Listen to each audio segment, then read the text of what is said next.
On this episode of the Rock Down South podcast, I sit down with guitarist and entertainer Daniel Dekay. This guy is full of energy, and we have a great time chatting about heavy metal. We hope you all enjoy. Let's go.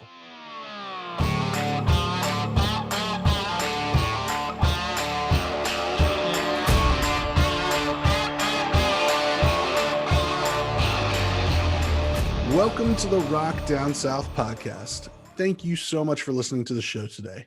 I'm Mark, and my friends and I created this podcast to focus exclusively on music interviews we do. We hope you all enjoy this interview Gil and I did with Daniel Dekay. He currently plays guitar for heavy metal band Exciter and works in rock entertainment for BangerTV. We also talk about his newly discovered success on Twitch as one of the top rock musician channels to watch. I have personally watched his channel loads of times, and all I can say is, if you guys enjoy watching super talented heavy metal guitar shredding to your favorite tunes, then go check out Daniel's channel. You won't regret it. So without further ado, here's the interview. Daniel Dekay, welcome to the Rock Down South podcast. How have you been, man? I'm stoked to be here. How I've been? I'm great. Just had our first big snowstorm up here in Toronto, Canada.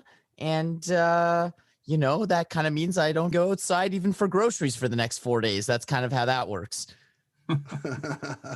I bet. So then you have played in several bands, including Aggressor, Midnight Malice, Shotgun Cure, Diemonds, and of course, Exciter. But you've also branched out into things like BangerTV. How is or was that gig? You still doing that?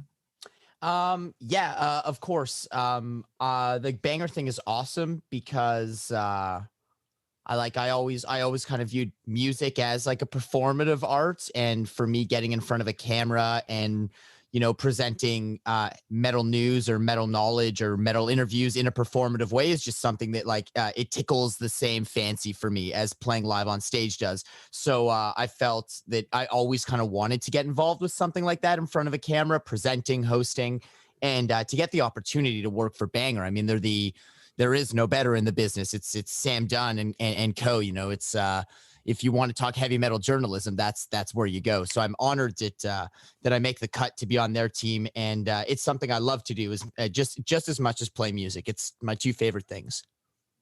Well, let's talk new music. Do you have any albums in the works, either with Exciter or solo, or with any other bands? So we've been talking about an Exciter record for going on, ever now.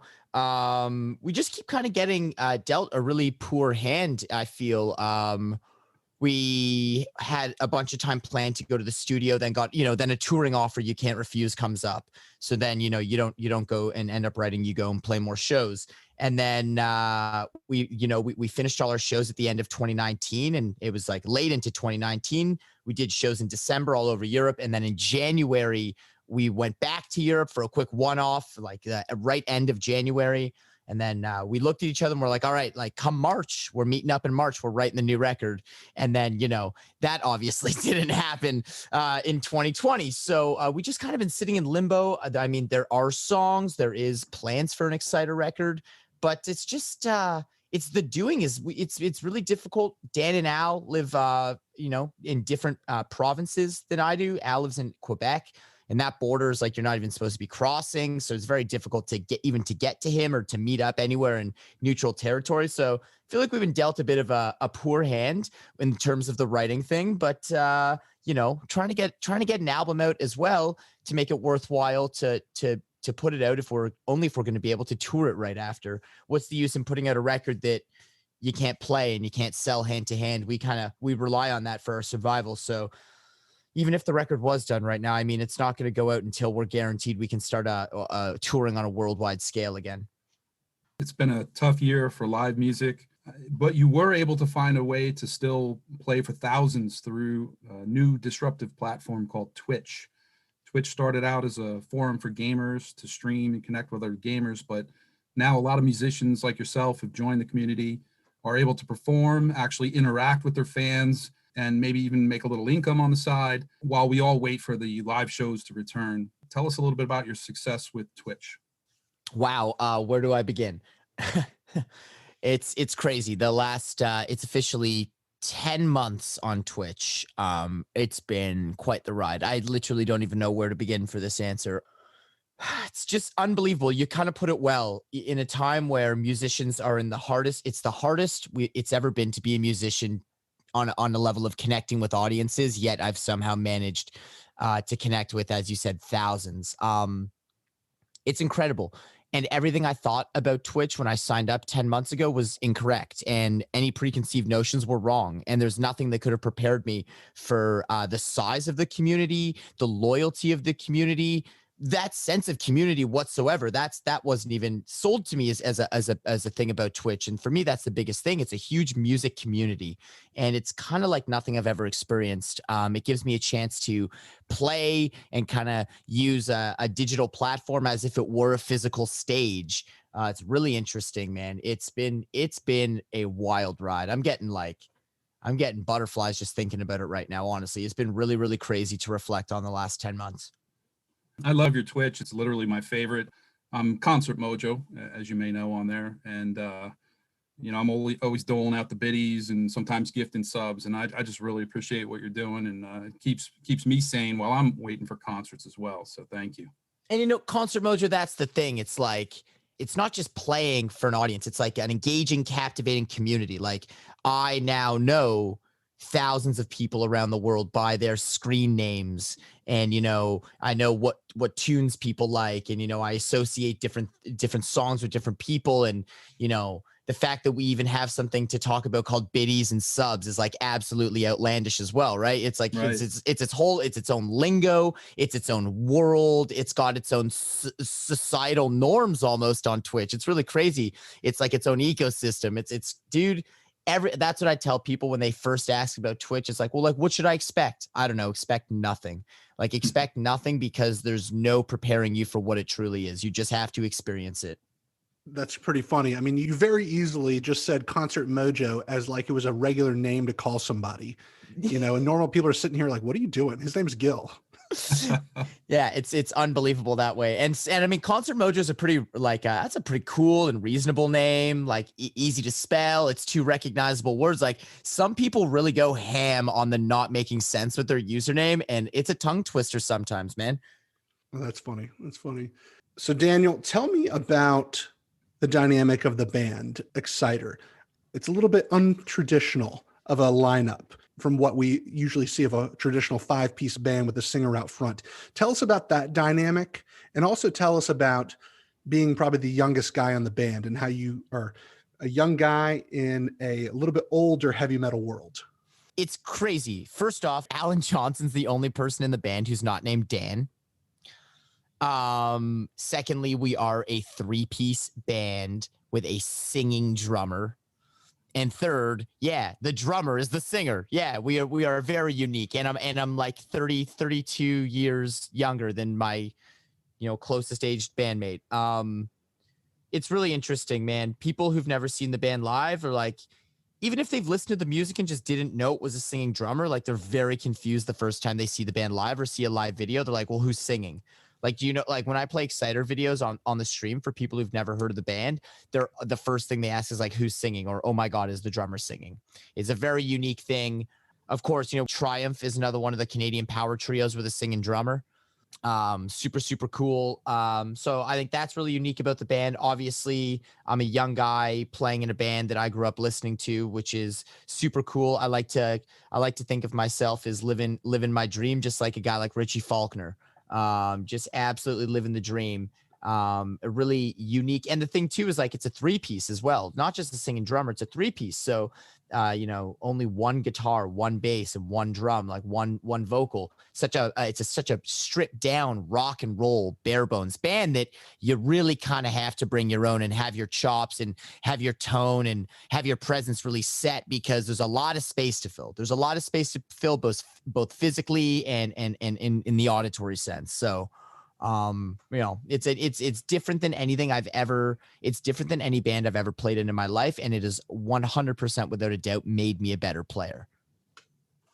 Dan didn't always play drums, did he? Right. He, in the early days of Exciter, he was just out front. So he was originally and always been the singing drummer. And then they did And then they did one album where they got a singer and Dan just played drums, but no one liked it. The people who did like it are just super fans like me. And I get that. I respect you. We all know, Rob Malnati's cool, but everyone wants to hear Dan singing.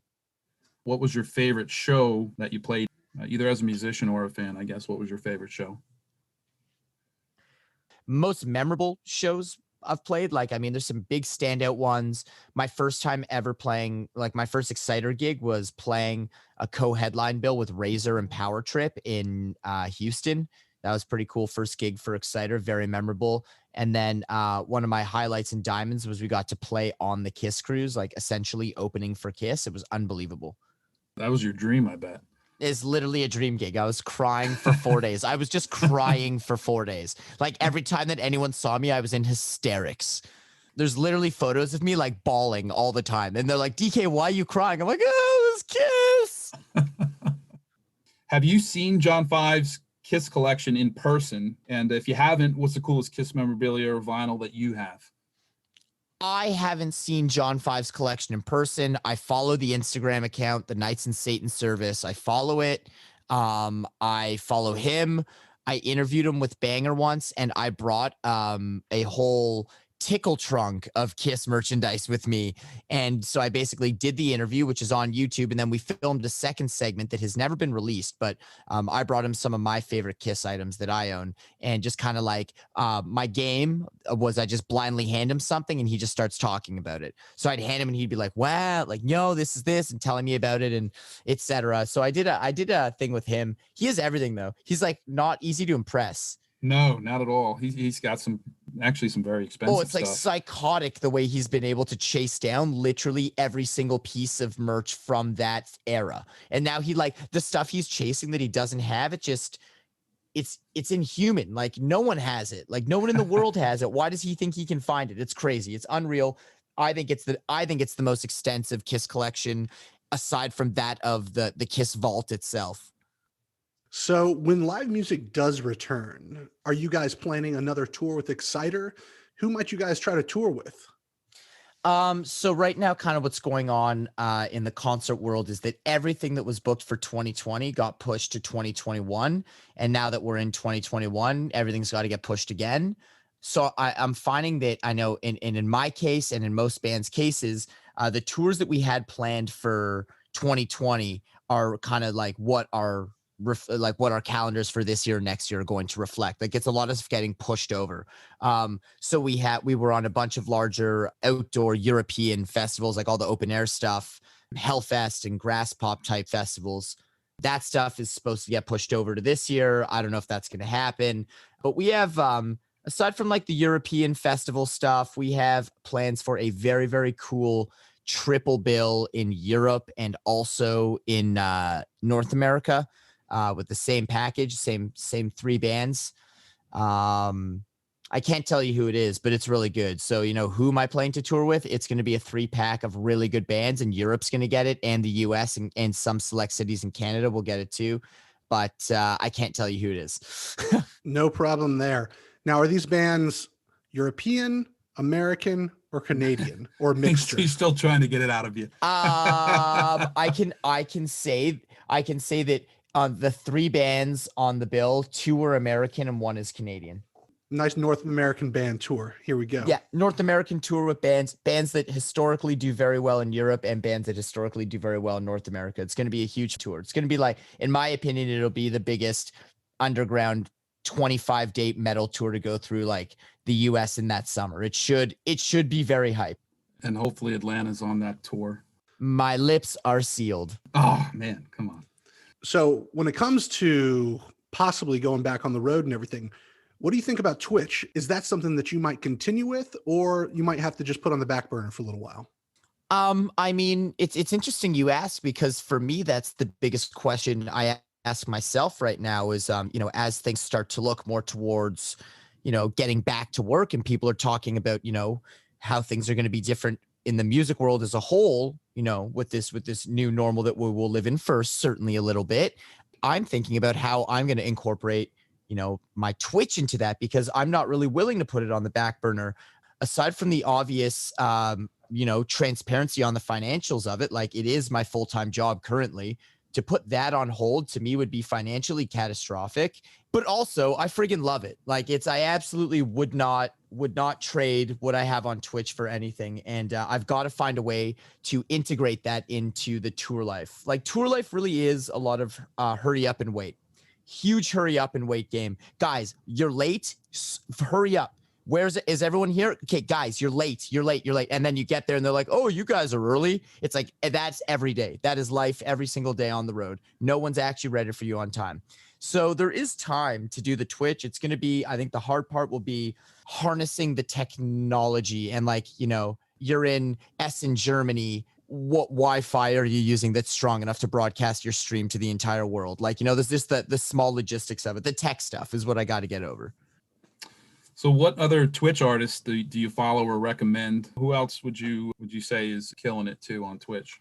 Well, obviously, shout out to all the musicians who are on Twitch who are not able to play shows this year. There's a lot of people who adopted the platform just for that reason, much like I do. And I mean, there's tons of musicians on there that have been killing it for years.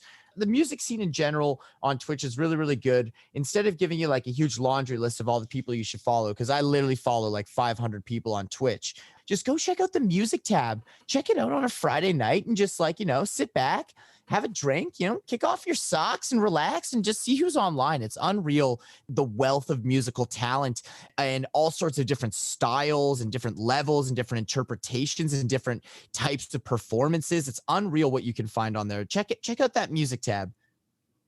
So you've toured all over the world as an artist, but as you know, we're all concert fans here. What is the furthest that you have traveled just as a fan to go see a concert?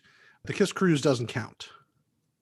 Dude, that was crazy. How's about this? I went all the way to Sweden just to see this band called Deadlord play live. Awesome. How was that?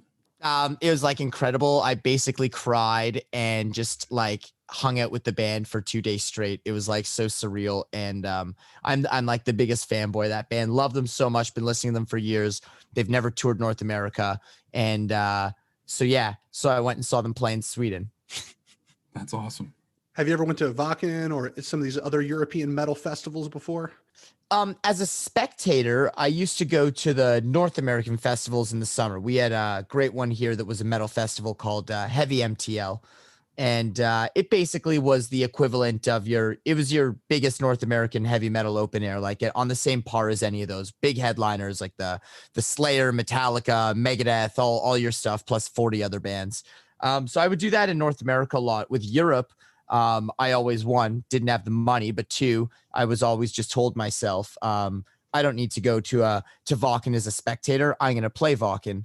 Yeah. That's the approach I took with those. And now, I mean, come next year, I should be playing some of the biggest outdoor festivals with Exciter for the first time ever. So I'm very excited. All European stuff, like super huge outdoor, like 80,000 people, like bring it on, baby. Let's go. So I'm a huge Rush fan. I saw them 8 times. I know they toured with Kiss a lot. Never got to see that one. But what other Canadian bands are awesome that Rock Down South fans may not have been exposed to, but need to hear, that you would recommend checking out? See, I'm always unsure of what made it across the border and what didn't. What makes it that far down south and what doesn't. So like, I want to just talk about this for a minute. Canadian music is something very dear to my heart. Back to basics, like some of my favorite, of Rush level Canadian rock bands for me is like April Wine and, the Guess Who. These are some of my favorite Canadian, like old school rock and roll things. But like, I don't know, man, for modern stuff, like there's like an unbelievable punk rock band from Canada called Propagandhi, like literally world-class punk rock band. And they just happen to be from Western Canada. It's so cool. It's like so cool. Yeah, the big one to check out right now, and props to them because they've been doing this as long as I remember. They've been in the scene. This band, Unleash the Archers, it's finally getting a huge push. A lot of hype behind their last record. So that's definitely they're like more of a power metal approach, very traditional riff and soaring vocal. Really talented singer. She's friggin' unbelievable. Unleash the Archers. That's a big one to check out in Canada right now. I say keep an eye on them. This release had a ton of hype, and I imagine their next release being even bigger. So are you not fans of fellow Canadians Justin Bieber and Nickelback? I never heard of them, actually. Should I check them out? There's also, I want to give shout out for if you're into something a little greasier, there's like a real good greasy death metal band called Tombold. How do you spell that? Tombmold. Got it. Tombold. It's like, like if you're into Bolt Thrower and Entombed and stuff like that. Yes. That old school. What is the most underrated metal album everyone should listen to right now? Oh, geez. Stop what you're doing. Stop what you're doing immediately and listen to Skeleton Witch Beyond the Permafrost. That's by far that or Entombed Wolverine Blues or Clandestine. You know what? Everyone's given Left Hand Path all the credit. Like, let's go. Albums 2 and 3, baby. Those are underrated. You know, you want to everyone. Left Hand Path get called the greatest death metal album of all time, but what about 2 and 3, baby? Those are absolute grand slams as well. Check them out. So your other band that you were in, Diemonds, opened for a band that is near and dear to my heart. I consider them one of the best bands in the business. They've been doing it forever, and they just make incredible music. Dying to know who this is. And he's not even joking. When you hear if you say Steel Panther, I'm a slap you through the screen. And I'm talking about the one and only Steel Panther that you played with in July of 2016. Tell us about that. Was that crazy? Since this podcast was dubbed as like Southern and rock, I was like, dude, I hope he brings up like Tora Tora or something, you know, something like that. No, and you bring up Steel Panther. Okay, let me tell you something about Steel Panther. We toured with them a couple times, and going into it, I was like, all right, this is going to be so silly. Like, I don't think I can handle this every night. Like, this is going to be ridiculous. I don't know, man. I don't know if I'm about this. And by night 3, I literally found myself like standing side stage for the whole set with Priya singing every word. Really? Yeah. Like, it's just so much fun. The shows are infectiously fun. And like watching their sound check, like they're just master riff guys. So like, they're just like proficient musicians, and they're clearly been playing in cover bands and all sorts of different musical projects their whole lives. Like, they know every song. Like, their sound checks are just busting out, like from Pantera to Dawkins. Like, literally they know every single song. It's unbelievable. When they do the residency at House of Blues and stuff, that's what it's like. It's like just covers and famous people on stage doing covers with them. Like, they know everything. They're the world's best cover band. Now, Daniel, would you ever be in a cover band for fun? Heck yeah, dude. Yeah, you kidding me? What do you want to start? A Kiss cover band with me or something? Cover band is so cool. It's just like playing songs you already love. That's so awesome. All right. So these next questions are what we close with and ask everyone. So first question, Daniel, what would you tell your 21-year-old self? Dude, don't worry. It's all going to be fine. Question number 2. What are you drinking these days? What are you drinking right now? I am a advocate for the cheap and icy cold variety of beverages. I love me a classic PBR. I knew that from your show. PBR, baby. I love a crispy, cool PBR. It is absolutely my beer of choice, and people love that. I love PBR, man. I drink it religiously, and I love to sip on a little bit of Irish whiskey with it. Nice. What kind of Irish whiskey? Jameson all the time. He has these little bottles of Jameson on the show. They're almost like beer bottles. That's funny. PBR, I mean, they were like the poor man's beer until about 10 years ago, I think. And then all of a sudden they became the hipster beer over here in the South. Yeah, everybody loves them. Yeah, they're cool. It's all the like, it's really fun because all the dive bars that you go to in America, everyone's got like dollar PBR on draft in all the rock and roll dive bars. It's great. It's a great beer to be a fan of if you're on a budget. Absolutely. I remember getting 50-cent PBRs at some bar over here in Atlanta one time. What? That is crazy. You can't even get a gumball for 50 cents. So as you know, this is the Rock Down South podcast. We all live in the South here in Atlanta. I know that you're a Canadian guy, but what is something that you love about the South? I have to pick one thing. What do you mean? One thing I like about the South? I don't know. Can I tell you about like 100 things I like about the South? Go for it. Is absolutely some of the best cuisine in all of America. Absolutely some of the nicest, most hospitable people in all of America. Absolutely can drink the most. Absolutely have some of my favorite music scenes down south. Absolutely some of my favorite bands from down south. My favorite sounds, my favorite instrumentation, my favorite styles of music. Oh man, where do I even begin? The weather, the lifestyle, dude. I love the South. And not just because of the bourbon. That's right. Bourbon, baby. Kentucky, Tennessee whiskey. Oh, yeah. That might be one of the best answers we've ever had on that question. Tell you Seriously. the truth. Dude, the South rules. That's right. All right. Final question. How can people find you on social or find your merch? Please share that so they can find you. I try and make this as easy as possible on absolutely everything. I'm talking Instagram, Twitter, and Twitch, and even TikTok. You can find me Daniel_Dekay, Dekay. I try to make it the same as everywhere, so it's real easy to find me. And from there, you can get links to merch. You can see the schedule when I'm streaming, links to my bands, links to the restaurants I like. I don't know, whatever. You find lots of cool stuff there. Come and hang. We've even got a Discord server. If you know what that means, then you know how to find it. Thank you so much for being a part of the podcast today, Daniel.